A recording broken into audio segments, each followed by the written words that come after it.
Hi, welcome to Dex Your Way Through Fundamentals. I'm Belle, and together with my colleague Bryan, today we'll be sharing with you the My First Coach program's underpinning principles, which we believe can be helpful for parents, caregivers, educators in helping children to explore different fundamental movement skills, regardless of their abilities.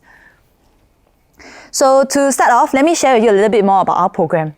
But before we start off, I would like to begin with a question. Who was your first coach?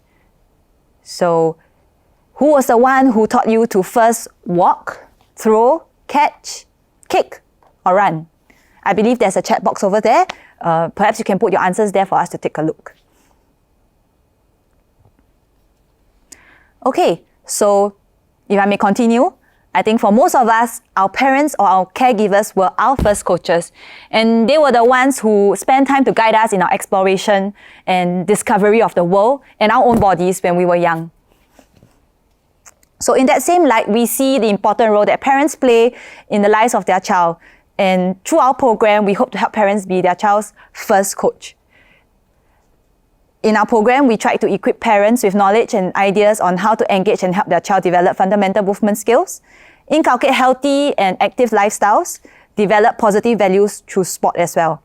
One of the key objectives of our program was to help parents understand the importance of fundamental movement skills, because fundamental movement skills are really the key building blocks for physical literacy, and they are essential for a child's lifelong participation and enjoyment of sport and physical activity.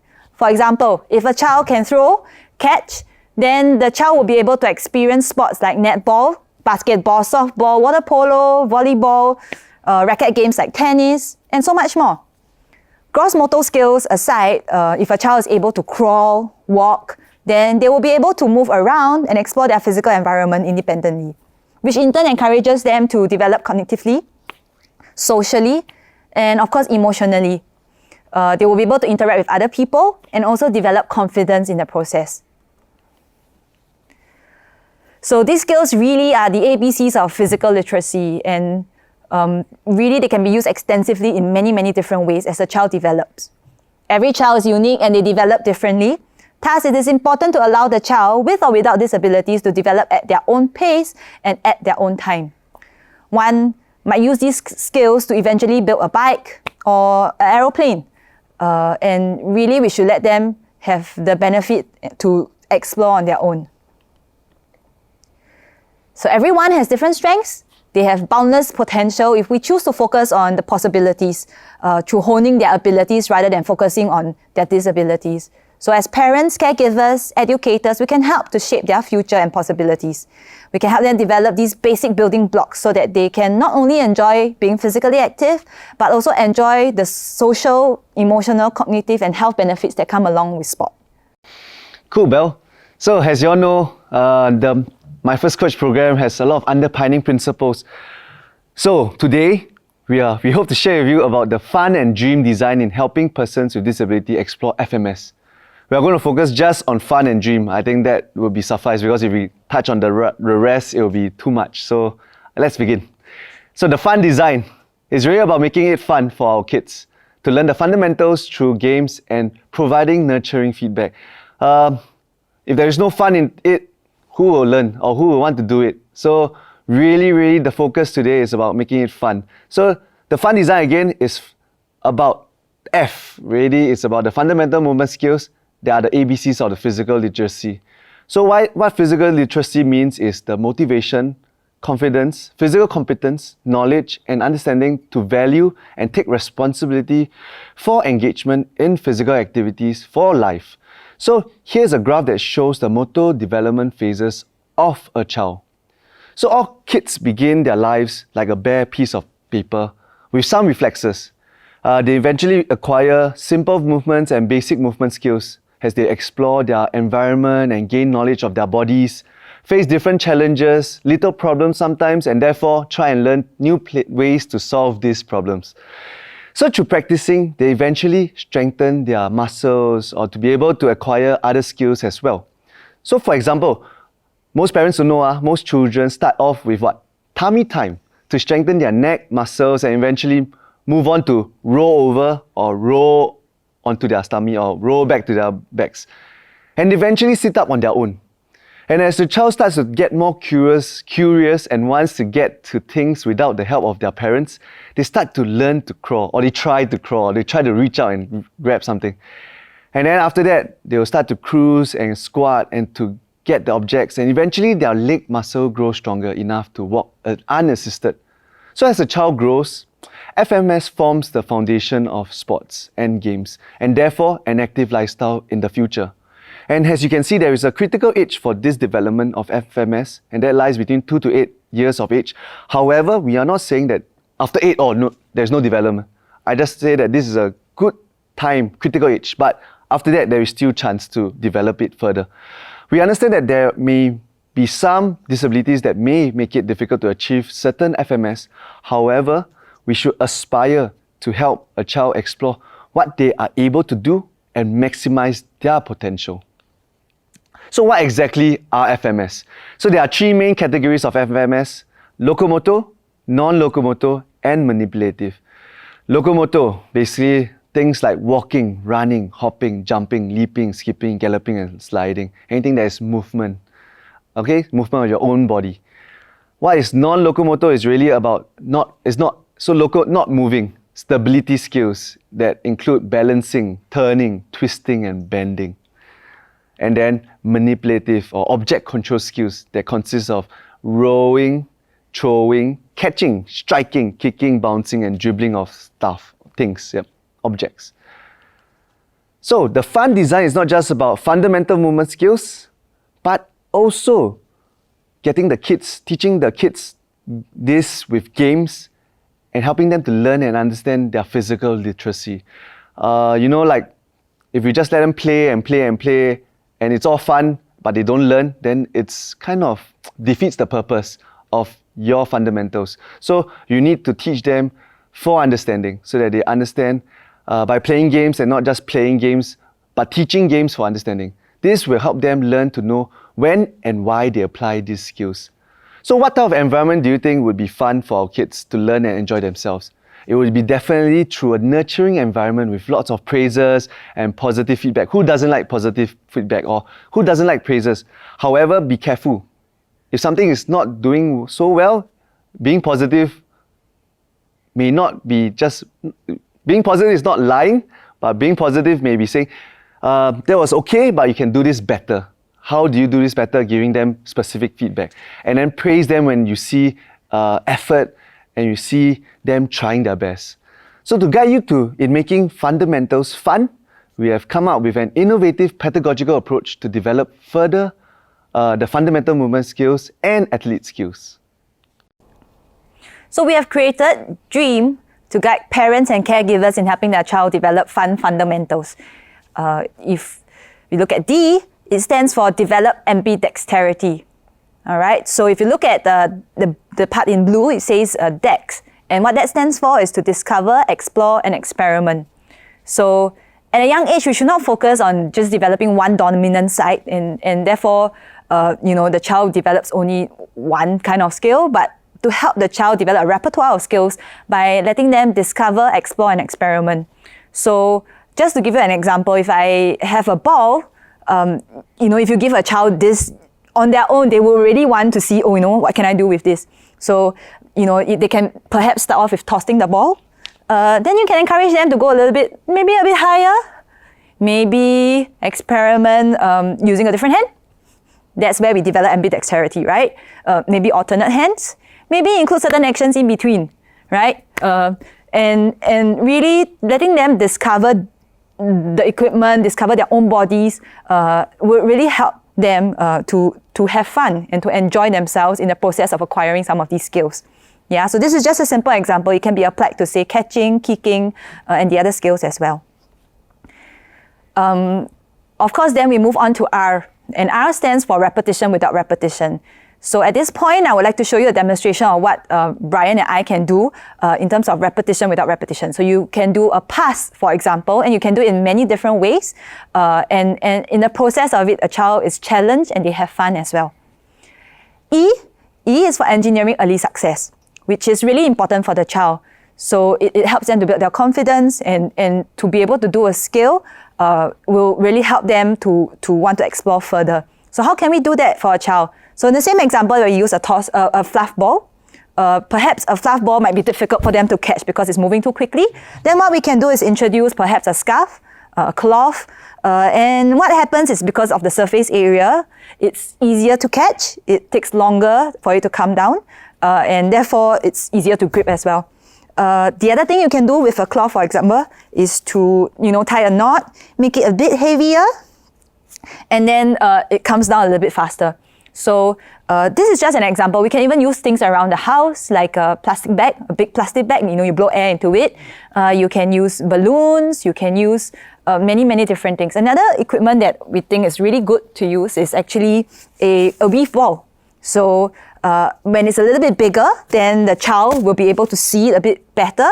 When it has holes in the ball, it's easier for the child to grip with the fingers, for example. So this is just an example of how modified equipment can be useful to engineer early success. And then of course, moving on, there is A. So A stands for active participation. And what better way for a child to learn than to see what the parent or the adult is doing. So really when we participate actively with the child, they enjoy themselves so much more. And it's not about really doing having the optimal movement patterns really. It's not about you doing everything right. It's about you having fun together with them. And in that way, a child will want to play, will want to learn more. Yeah? So next, Bryan will share with you a little bit more about M. So what's M? Modifying using trees. So the tree model is a practical tool designed to adapt and modify an activity to become more inclusive for students of all your kids with a range of abilities.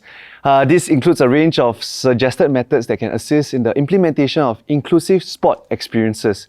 So basically, the tree's acronym stands for T, teaching style, R, rules and regulation, E, and equipment, E, environment, and S, safety. So looking at first one, T, teaching style, it really is about the communication and delivery strategies, ideas to assist students achieving their success. So teaching style refers to the way the game is communicated to the students.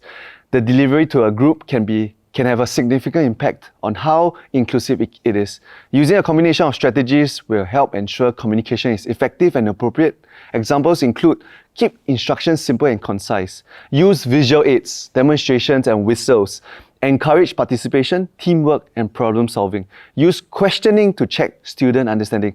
Don't ask things like, do you understand? That's not a very good question. Maybe, what are the cues that you learn for a pass? And then that's a better question. Okay, so there is a spectrum. There's a teaching spectrum from A to Z. But so on one side it's centered on the coach. Other side is centered on the student or the athlete. So this spectrum actually is used by a lot of PE teachers in schools. But as a caregiver or parent or educator, you still can use this in developing a repertoire of professional behaviors that embrace the objectives needed to connect with and to educate our kids.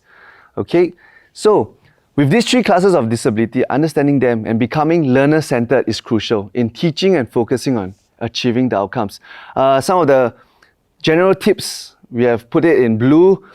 However, we also want to encourage you to understand again the learner or your child or your kid, because again, all this is very generic, and for you, you need to really be asking your kid, how can I better help you through this to achieve the outcomes we set together? Not me, parent setting, but the child and I setting it together. Of course, we want to put the learner first and therefore achieving what the learner wants to achieve. So the others will be R, rules, simplifying or changing rules to basically help the game be more fun or inclusive. Equipment, E, using different sizes, shapes, colors, textures, and or weights of equipment, like what Belle just shared just now. Different sizes board. If the ball is too fast, change it to a fluff ball. If it's too hard to catch, use a weave ball. So these are some modification of equipment you can do. E, the other E will be environment, varying the length, the height, the zones, the floor, and maybe sometimes sitting or standing conditions of a playing area.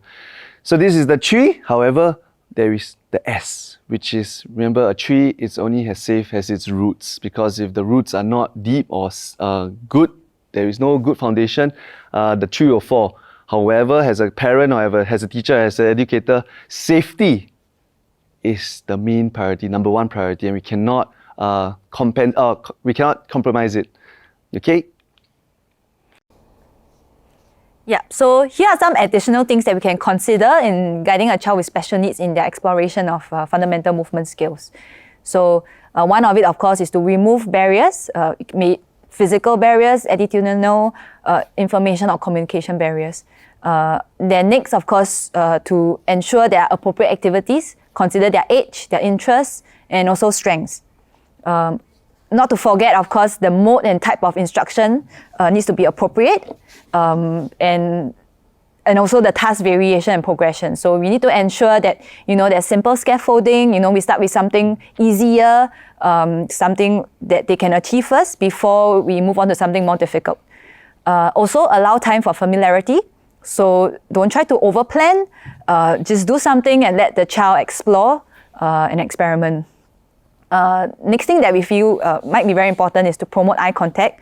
So really to ensure that the child is engaged and they understand what you're saying.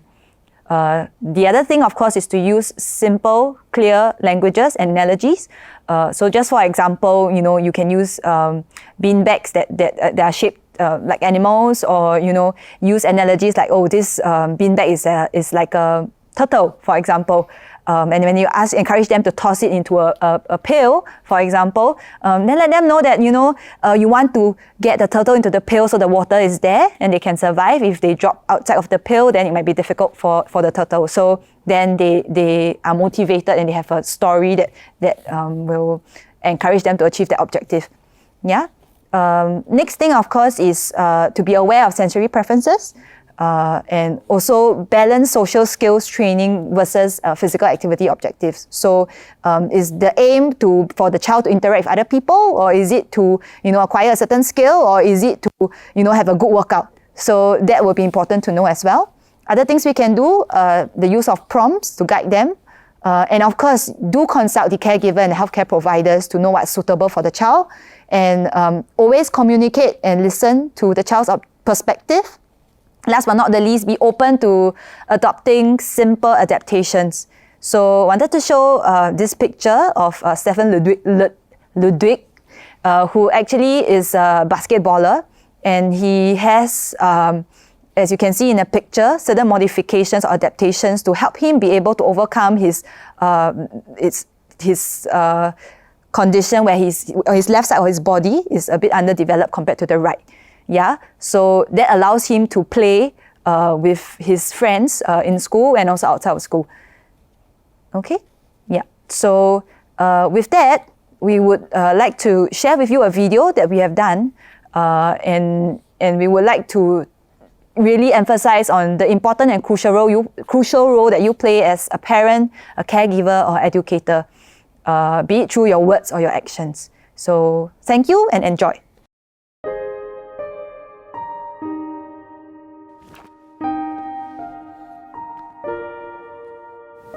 My first coaches would bring my siblings and I to the swimming complex. I would just play in the baby pool alone. I asked my first coaches if I could learn to swim properly. My first coaches have helped me to realize that I love swimming, I love being in the water, and throughout the years, I've also learned a lot from being in the water. So I'm really thankful that we took that first step. Water is the ticket to my freedom. At the Beijing Paralympics, I raced two events, the 50 meters freestyle and the 50 meters backstroke. After the event, I got a silver. I was slightly disappointed.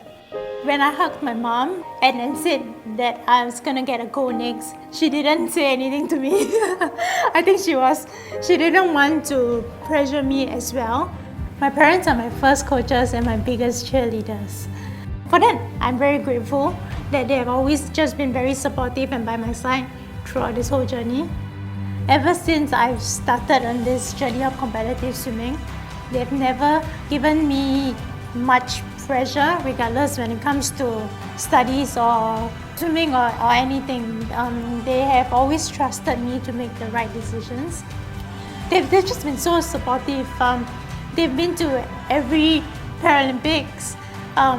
When I have to go for competitions or training camp, when I'm really at home, they are still always just a phone call away. I feel that it's important for parents to do activities with their kids, not only for the benefit of the child, but also to be able to build a stronger bond. And you never know where that might lead.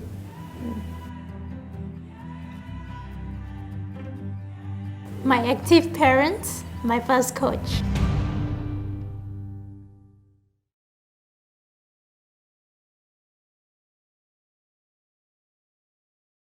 Now we have come to the Q&A segment. So if you have any questions on our presentation, do feel free to put your questions in the chat box, and then we'll get back to you. Thank you.